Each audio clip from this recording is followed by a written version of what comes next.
জাতীয় নাগরিক কমিটি ও বৈষম্য বিরোধী ছাত্র আন্দোলনের উদ্যোগে নতুন রাজনৈতিক দল গঠনের পরিকল্পনা নিয়ে মিশ্র প্রতিক্রিয়া জানিয়েছে বাংলাদেশের বিভিন্ন ছাত্র সংগঠন।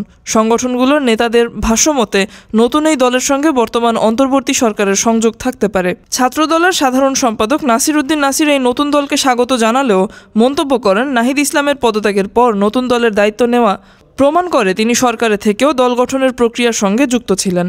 ইসলামী ছাত্র শিবিরের সভাপতি জাহিদুল ইসলাম মনে করেন, এই দল গঠনের মাধ্যমে বিভ্রান্তি তৈরি হচ্ছে। ছাত্র ফেডারেশনের সভাপতি মশিউর রহমান রিচার্ড দলটিকে স্বাগত জানিয়ে বলেন, ক্ষমতার ছায়ায় দল গঠন মানুষ ভালোভাবে নেয় না। বিপ্লবী ছাত্র মৈত্রীর সভাপতি দিলীপ রায় প্রশ্ন তুলেছেন, এই দল গণতন্ত্রের জন্য কতটা ইতিবাচক ভূমিকা রাখতে পারবে। ছাত্র ইউনিয়নের সভাপতি মাহিন শাহরিয়ার রেজা মনে করেন, এটি কিংস পার্টি হওয়ার সম্ভাবনা রয়েছে, কারণ নাহিদ ইসলাম সরকারের দায়িত্বে থেকে দল গঠনে যুক্ত ছিলেন এবং ডক্টর মোহাম্মদ ইউনূসও নতুন রাজনৈতিক দল গঠনের উপর গুরুত্ব দিয়েছিলেন। ডেস্ক রিপোর্ট, আজ বার্তা, ঢাকা।